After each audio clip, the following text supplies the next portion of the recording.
I called the recruiter who put me in touch with this person, and I said, I don't care if he wants me or not. I will not take this job, and I'm done. And he did call back and say he absolutely wants you for this amount of money. It was the biggest offer I've ever had. I turned it down, and I have never looked back. How do you look all that money in the face and turn away? How do you look in all that money and say, I will be subjected to harassment and discrimination? In the back of your mind, your dreams should be real, right?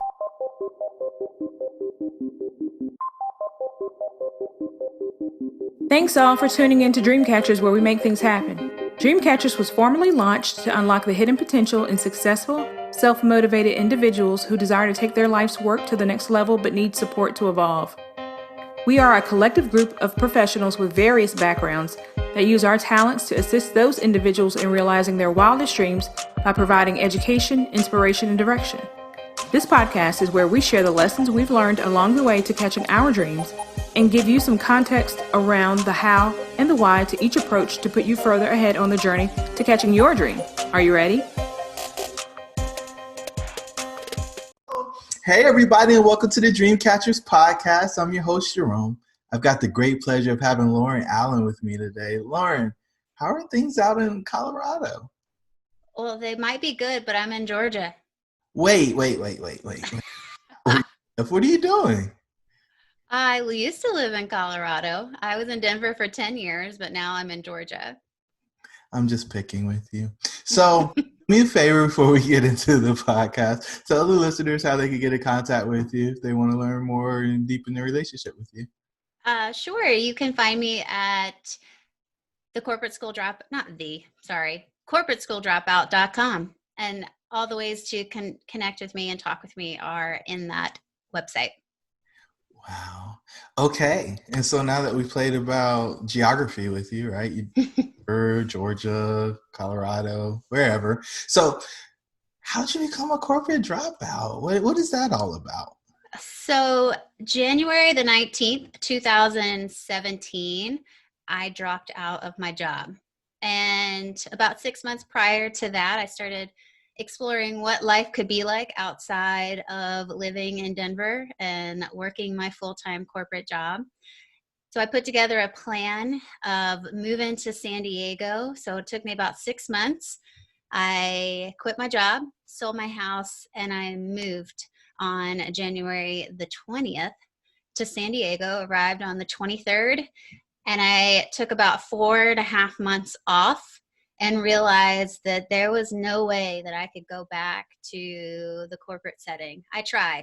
I interviewed for a few jobs, but I found them pure torture and really struggled with the whole interview process. Like, I had no desire. I was like dead man walking.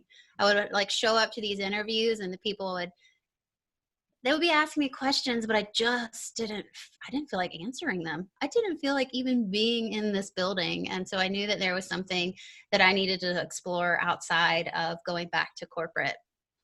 So I didn't, and started calling myself a corporate school dropout because I thought it was funny. And now 3.5 years, it's my full platform of coaching, podcast, community, everything involved with supporting other females do very much the same thing.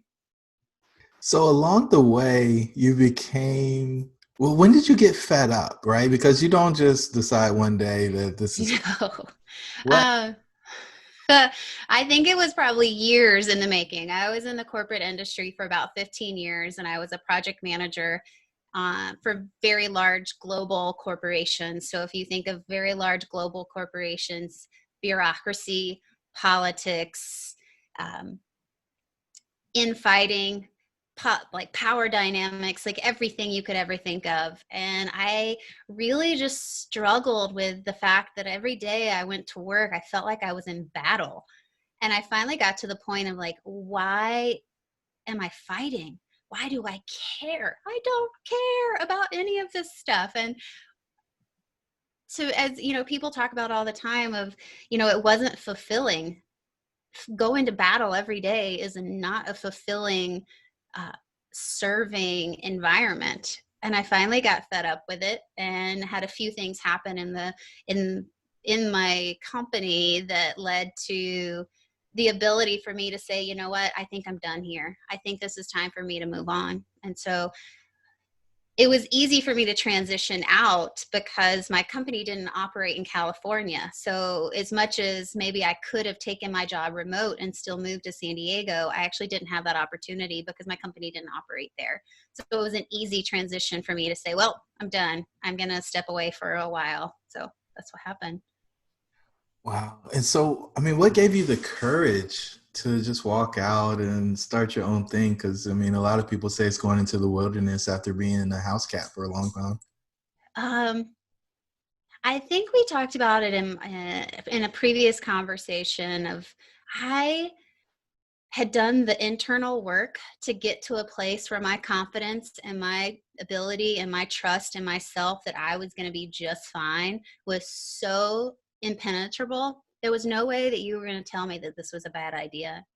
And what's really crazy is in conversations with people and random things would happen and San Diego would come up in conversation, or I would see a post about San Diego, or I would see something, and it was kind of like the world affirming to me that I was still making that right choice.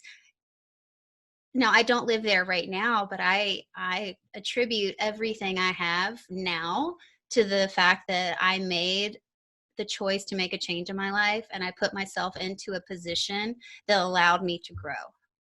And I wouldn't be here without that transition at all. So, talk about that journey, right? Like, how, well, first, before we go there, I got to ask this question. So, did you leave the first time you thought you should leave, or did you think about leaving and then stop and then think about leaving and then stop and then you finally jump? I thought about it and I jumped.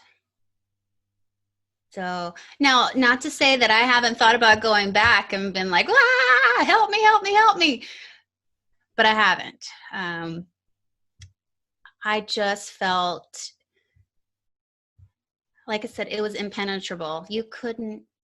I had so many people tell me that it was a bad idea, and every one of them I have totally proved wrong. And it wasn't that I was trying to prove anybody wrong. I was trying to prove to myself that I can have trust and confidence in myself.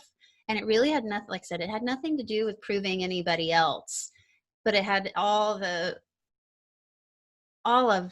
it had to do with proving to myself that I am worthy and that I can trust my gut and I can trust my instincts and I can do the things that feel right to me. I think that part is tough, especially like if we have something that happens in a relationship and we start questioning, like, how did I pick a person that didn't actually work out? Like all these things Oof. work out. So how could my decision making or how could my intuition be so wrong about such an important decision? So that part's really interesting. Well, on the flip side, I have, if we're talking about relationships, I have picked wrong partners. And I have had that situation where I had to question whether I could trust myself. But in turn, you can collect evidence all day long that you shouldn't trust yourself, but you can also collect evidence all day long that you can trust yourself. So I can choose which one to collect evidence for and which one to continually believe and which one to continually practice believing so that I can continue building the business and the environment and the life that I want. So I feel like you have a choice between those two options. So I choose to believe that I am good and I'm successful and that I can make good decisions. It's all a choice. And so many people think that it's dictated to them and they don't actually get to choose. So I appreciate you putting that out, the flip side of the coin. Okay, so you leave, you thought about it, then you left. And were you running from or to something? You know what? I'm glad you asked that, Jerome, because it took me about 6 months to make the decision because I spent that 6 months really diving into, am I running from something? I knew that that was an important question to answer for myself because I'm a single lady, and a single lady is queen of a breakup, and we cut our hair off, we move to a new city, we get a new job, we go on a vacation, we make these huge massive leaps and steps to prove to ourselves X, Y, and Z. Like I know this. And you're right. Like I spent a good amount of time diving into, why do I want this change? And what'd you decide? Well, clearly I decided that I did want it. I decided that there wasn't a relationship that I was running from. There were relationships in my work environment that I was choosing to, actually, they never severed. I'm still in great communication with all of those people that I used to work with. Like I didn't burn any of these bridges, because I also feel like that is a very important, human trait and business trait of, like, even if you're unhappy, like, don't burn your bridges. There's really no reason. So I really dived into that internal work and my intuition, the gratitude journal, the self-help, self-development, everything that I could grab my hands onto to help build myself up, like I said, of that confidence and that trust in myself, to make sure that you're right, like I wasn't running. I was really on an adventure, and I was choosing to take that adventure because I wanted something different in my life. So you're embarking on this new adventure, this quest for a new world and a new experience because you're old. So who showed up to help you along the way? You know what? My mom has moved me across the country twice. My family was very supportive, but not all of my friends were. And so I really had to protect, like I have a friend that described it. She's like, you have this bubble around you. And I said, yes, I have this bubble built all the way around me. And the people who were not supportive, I would not let into my bubble during this period of my time. And you will quickly figure out who those people are who don't belong in your bubble. And so I was very aware. And I was thinking about this earlier because I knew you were going to ask me a question. My emotional capacity for a lot of things was at a minimum. Like when you're changing your life, you're kind of going through, like, as you were saying, like the Matrix, you're going through all of these like physical and mental and emotional questions of like, what is this world and what am I doing? And so I watched so many Hallmark Christmas movies because I needed something that was predictable and had a happy ending, because that's all I could handle. Because I was working in this crazy environment and I was trying to change. And then I have all these people who were telling me that I can't do something. And so it was like all this kind of chaos. So as I was navigating that, I built up that bubble. I watched Hallmark Christmas movies. And I really leaned in on my friends who were supportive, and all those people who weren't, I didn't cut them out of my life, but I chose not to let them in on my ride, my journey at the moment. So. How uncomfortable is that? Super uncomfortable. Because your friends that have been friends with you for 10, 15 years, like they don't understand why they're just operating as normal. It's you that's made the change, and they don't understand that change. And so even trying to communicate with them that you have changed does not change them. And so, yeah, sometimes friendships don't last. And I've had to come to that realization, and it was really hard. But as I said, my emotional energy I only had this much to give, and I had to be very, very conscious of who I allowed in. Perfect. So, you alluded to it a little bit earlier, but I think you were being cliche or a little tongue in cheek and picking with me. So on this 3-year journey that you've been on, when did you say, I have to keep going. I can't turn back. And you mentioned the interviews before, but when was that moment? I call it the red pill moment where you're like, yeah, I absolutely have to succeed at what I'm doing. There is no turning back. When I went to the last interview and the hiring manager told me that he would hire me even though I was a woman, I was done. He said, what? Hold on. Yeah. That's what I thought. He said, Yeah. hire you because even though you're Even though you're a woman. So I called the recruiter who put me in touch with this person, and I said, I don't care if he wants me or not. I will not take this job, and I'm done. And he did call back and say he absolutely wants you for this amount of money. It was the biggest offer I've ever had. I turned it down, and I have never looked back. How do you look all that money in the face and turn away? How do you look in all that money and say, I will be subjected to harassment and discrimination? Uh-oh. You found your worth. What's up, tribe? It's your host, Jerome. I just want to let you know that we put together a free 15-point checklist for exiting the matrix. Jump on over to dreamshouldbereal.com in order to pick your free copy up. Let's get back to the show.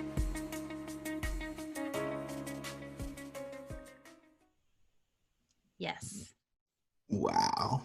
Okay. So And then we take a turn. you cannot be bought. I love it. You don't do things for money anymore. This is awesome. So now that you've been on the journey, have there been any smaller challenges that you've had to face in order to get your platform up and running and to survive out here in this wilderness? Oh, yeah, absolutely. I always laugh. My brother teases me. He says, your world has always come out roses. And I said, but have you seen all the thorns that I had to remove? So being a female in the online space, there are a lot of females in the online space. There are a lot of business coaches. There are a lot of gurus and influencers saying that you have to do this to be successful and you have to do that to be successful. And I really struggled with what does success look like for me, because it was always associated with a job title and my pay increases and my bonus metrics. So coming out into this journey now of I had to define what success looked like for me. And there are no bonus metrics. There are no pay increases, except when you decide that you are ready to up your prices, and you get to freaking choose whenever that is. But I had to learn that I could do whatever I wanted. But as I was saying, there are a lot of people that say you have to do things a certain way to be successful. And I had to learn what all those things would mean for me and adjust them to make them fit my my methodology and the way that I want to come across to the world. Because like you said, I can't be bought. It was more of, I have a passion. I have an authentic message. How do I get that across to the world? And how do I get people to start buying into what I'm saying? Like all that was a learning curve. Like I used to run large global projects for HR teams. It wasn't marketing and sales. So I had to learn all of that, and how do I resonate and what do I say? And I used to write, bullet point emails because I worked for people who only wanted the top 3 bullet points. And so when I first started social media, I would be like, bullet point 1, 2, 3. Yes, got it. Well, that doesn't freaking work. So I had to learn how to do all of that outside of a marketing department telling me how to do X, Y, and Z and where to put my logo and what colors I could use. Whoa. And so what was the way you did that? Because you talked about all the gurus, so I assume you are anti-guru. No, I'm not anti-guru, but I'm anti-listening to every single one of them.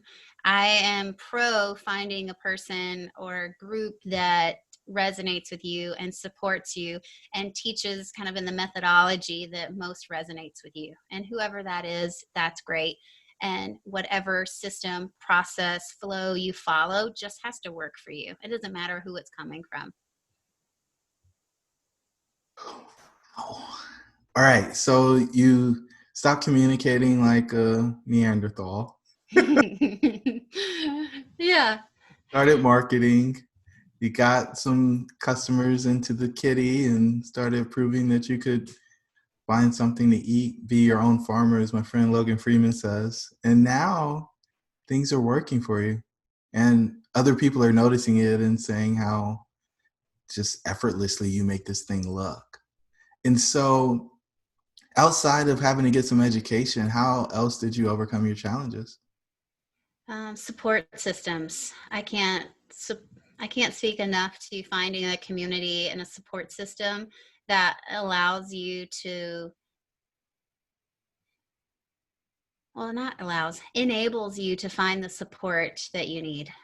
I wouldn't be where I am today, like I said, without San Diego and the environment that I was in there. But I also had some women's groups that I was a member of who really just helped in everything of creating that first business.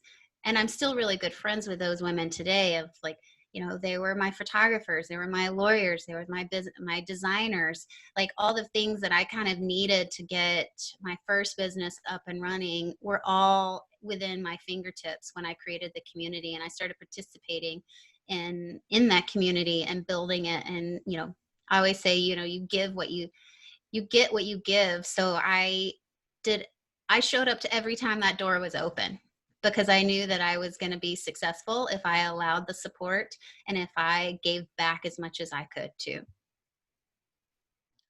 I love it.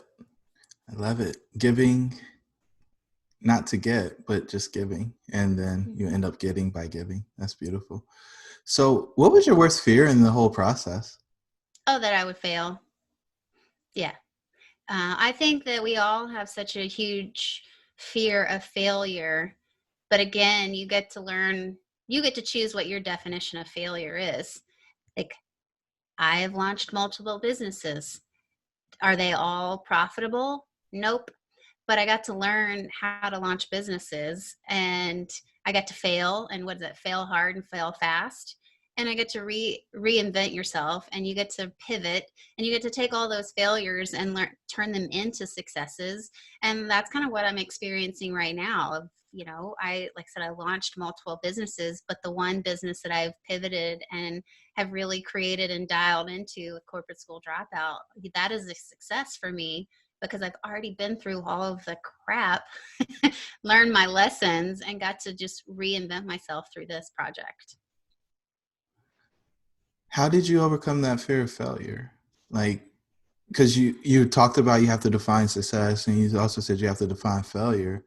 But like once you set the definition, did you change it at all? Or how did you just break through the barrier? Well, I think that, I think there's always a learning process. And for me, early on, I perceived failure as like my business wasn't growing, my ideas weren't working, and I also saw failure as going back to corporate. But a lot of those failures were associated with what others may think of me versus what I thought of in myself. So when I say you get to choose what your definition is, I got to choose not to let my perceived perception of what those other people were saying about me to define who I was. Okay, I'm tracking now. And so, was there a point where everything was on the line? Was there a rock bottom for you? Yeah, I think that I'm coming out of rock bottom. If I'll be honest, I put myself into a lot more credit card debt than I would love to admit, and I get to again see that credit card debt as me and as in investing in myself and investing in my business, so I can look at it a different way and say thank you for allowing me to use you but now it's time to turn around and it's time to pay you back. Huh. So a lot of people forget who helped, or what they were able to use when they were down in that situation where their back is against the wall or they're at rock bottom. But you find that important to pay it back or pay it forward. Yeah, I think my family has really stepped in and stepped up the support. I never thought they would. Honestly, I'd been gone for so long, and I'd kind of developed my career and my businesses away from my family, so they weren't seeing that everyday work that I was putting in. And now that I'm here and sharing, it's also like I decided to start sharing. Like, it's really hard to like feel unsuccessful all by well, it's easy to feel unsuccessful all by yourself, but it's really hard to start sharing all those negative things that have happened, or those failure moments, or those rock bottom moments. And those are really lonely moments, but when you start giving them voices and you start sharing with the people that you trust, it kind of opens that door and it releases you from keeping all of that to yourself. I love it. So the one thing that I've learned in helping one of my friends, Greg, with his new podcast, Guards Down, he talks about, he's raising awareness about PTSD and complex grief. And one of the biggest pressures or accelerants to like committing suicide or doing something else traumatic is being alone. And once people start isolating themselves, the negative self-talk and the beliefs that are not empowering tend to pile up on you. You don't have any messages to counteract those negative vibes. And so I think that part's really important, the sharing piece. And also like, letting people know that it's not perfect. It's not easy, and that there are plenty of things that you're going to have to endure on the journey, and be prepared for that. Because if you think it's just all roses, like as your brother said, then you're in for a rude awakening when you get pricked by some of those thorns. Yeah, they hurt. They hurt really bad. And that first, I had my first hate mail a couple of maybe a month or so ago. And, that first negative review, or that first client who doesn't do the work. And, it's all the things, kind of that first moment that you've ever had things happen to you, or it's that first thorn. But none of that is worth giving up for. Like, yeah, it's just not giving. To me, it's motivation to get better and to find the right clients. I love it. I love it. I love it. I love it. Right. Because we get to choose what it means for us. Right. And I think so many people think, hey, well, it's supposed to be this, or they're used to somebody telling them how they're supposed to interpret the world. And it's usually in a way that they can be manipulated or told what to do. Like, think about coronavirus and all this stuff. Like, you're supposed to be sad. Your business is supposed to be shrinking. All of these things, the headlines in the news. And that's not true. We get to make a decision on how we're going to interpret the things that are happening around us. Yeah. My business is growing. Yep. There's a whole lot of people with growing businesses. Most of my clients' businesses are growing right now. And so that part's super exciting. And so you just mentioned that your business is growing. What would you say has been the reward for going on this arduous journey? I cried. I'm a crier. Like little things get me all emotional. The first person who joined my new community that I launched 2.5 weeks ago, that first person, you will always remember the first person who invested in you. And this isn't the first person that I've ever had work. It's not my first client, but it's the first person who joined a community, the Dropout social network. I created this group and this network because I know that women tend to like to go about it alone, and I know that that's not the method. It is being in a supportive community and this network to help you along the journey. And so when that first person joined, I cried because one, I don't know, it makes me emotional. Somebody has been following me and has read my material who's listened to my podcast, and who has finally said to themselves, I am worth it. So I cried, because in turn, it validates that I am on the right path and that I am doing the right thing, because people are joining. So Yeah, there's nothing like validation that your thing that you built for yourself to scratch your own itch actually resonates with other people. And so yeah, much so that they're willing to part with their money, right? yeah. And for them to say, oh man, that's amazing, that's great.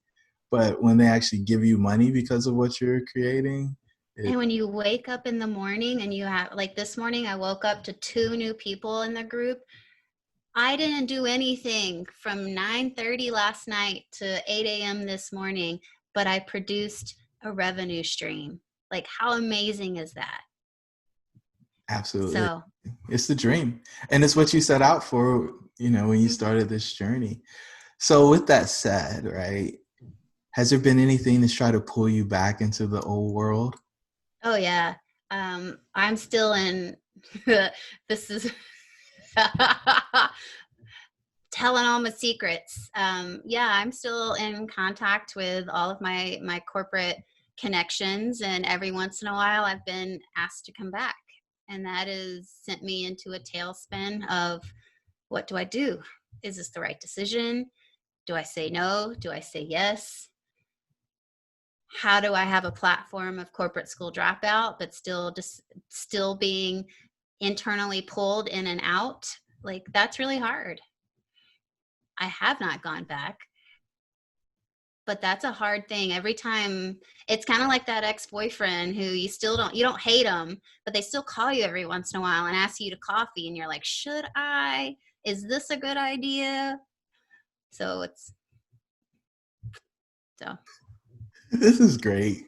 So I've got to ask, right? And when you were struggling, right, you were trying to figure out how to monetize the business model that you put together, how many times did you ask yourself, like, this would have been so much easier if I just took that job where I would have been accepted even though I was a woman? I never wanted that job again. I would have never accepted that. Now, if another offer would have come out over the last few years, that would have been a hard thing to say no to. Did anybody in your support group, I know you got rid of the people who weren't supportive, but anybody in your support group say, Lauren, what are you doing? You've got these certifications. Honey, why are you making your life harder than it has to be? Yes. But I still believe wholeheartedly in myself. I know that I'm doing the right thing, to every bone, muscle being within myself. And I wouldn't be true to myself if I took all of those people who were saying, wouldn't it just be easier to do this? Wouldn't it just be easier if you did that? Like, that just doesn't feel good to me. And I hear it. I say thank you out of love. I know that you're not trying to be mean or malicious, but that's not serving me. And I say that all often to people, of like, hey, I thank you, but that's not serving. That's not helpful for me. So, Where did you get the clarity from? Because that takes clarity. oh geez. I think, well, you've been through this journey. I know this is my interview, but you've been through this journey. Like, this, gosh, I can't decide. I can't describe where. I just know it's there. I just know it's there. I just know it's there. That's going to be the title of the episode. And so my next question, and it's one of my favorite ones, what's the biggest difference in your approach to life now compared to when you were back in the Matrix?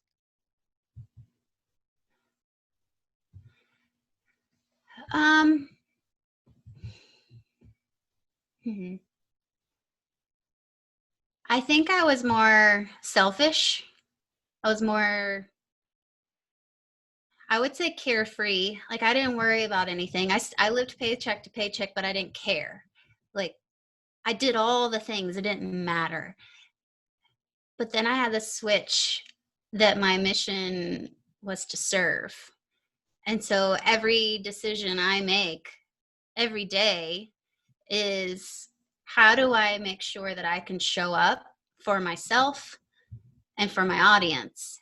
So for an example, today, my meetings were back to back. And so yesterday I looked at my calendar and said, I can't do back to back.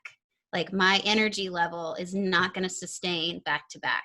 So what meetings within Tuesday can I shift in order to show up? So I shifted meetings to Wednesday to allow myself the opportunity to show up for this interview, to show up for the meetings that couldn't be moved, and to give myself the grace that I get to choose to do that. So beforehand, before I dropped out of the matrix, I just pushed through every day, any day, and suffered. And I knew that I didn't have the energy, but I didn't have a choice. So I was selfish in that I wasn't taking care of myself, and I wasn't in turn taking care of the people around me as well as I could if I was giving myself the grace. Lauren, what are you most grateful for? Oh man. I'm grateful for my family. They've really come through for me in ways that I never saw and never thought possible over the last 6 months. And I'm going to get all emotional. I'm grateful for all of those thorns that I had to remove. I'm grateful for the corporate career that I had that enabled me to have the skill sets that I have now that I can support people. I'm grateful for the people who come into my life on a daily basis who keep me motivated and inspired to keep going. I'm grateful for all the people who trust that I can support them. I'm grateful that I get to live and design my life the way I always dreamed. And I'm grateful for my community in all forms. Now, that was beautiful. You're welcome. Feels good. I'm like verklempt. Part of the reason why we asked the question. And so I've got 3 questions left. The first, what dream are you most focused on catching next? I am working on expanding the Dropout social network, expanding Corporate School Dropout, but I'm daydreaming about my house on the beach again. I had a nice little tiny house on the beach in San Diego, and now that I'm away from water, I've always known that I'm a water person, and I know that my toes need to be back in that sand. And so I am daydreaming every day about this new beach house life that I am working towards. So you're visualizing. You're not daydreaming. You're visualizing. I'm manifesting my new beach house and my business taking off into opportunities that I don't even know I don't know exist today, but they're going to come, and I'm going to say, that's what I was looking for. Yeah. All these words matter. Thank you for saying that. Yeah. It happens twice, right? First in the mind, then in the physical. Mm-hmm. Next question. What gift are you giving the world? Oh man, I'm giving women the power of choice. I am helping empower them to know that they don't have to sit in that corporate desk or sit in that matrix or sit in anything that is not serving them, that they have the power to change. Power of change. All you got to do is make a choice. And then it's your choice. Yeah. And now for the final question. What's the one thing you like for the listeners to take away from our conversation today? That you have the choice. we've talked so much about choice and like your definition of success and your definition of failure, and letting go of what others may say or what others may do, and building that support system that enables you to grow in the way that you want to grow. I think that Corporate School Dropout is not just a platform, but it's a mindset, and you get to make that choice, and you get to choose how you go about the rest of your life. And I say this on my website. I owe my career to my corporate world, but I don't owe it my life, and neither do you. Lauren, you are a dream catcher. Thank you so much for coming on and inspiring our listeners with your amazing story. I appreciate you for showing other people that it's okay to take a path that's not fully mapped out and completely charted, but following that North Star that guides you to a place that most won't be able to see, but they don't have to because you're creating your new reality. I look forward to continuing to build our relationship, and hopefully we'll talk soon. Thank you so much, Jerome. I appreciate it. Thank you for joining the tribe today. We would love to hear from you. Please don't forget to rate, like, and share. Perhaps someone you know could benefit from what we've discussed. Until the next time, remember that your dreams should be real.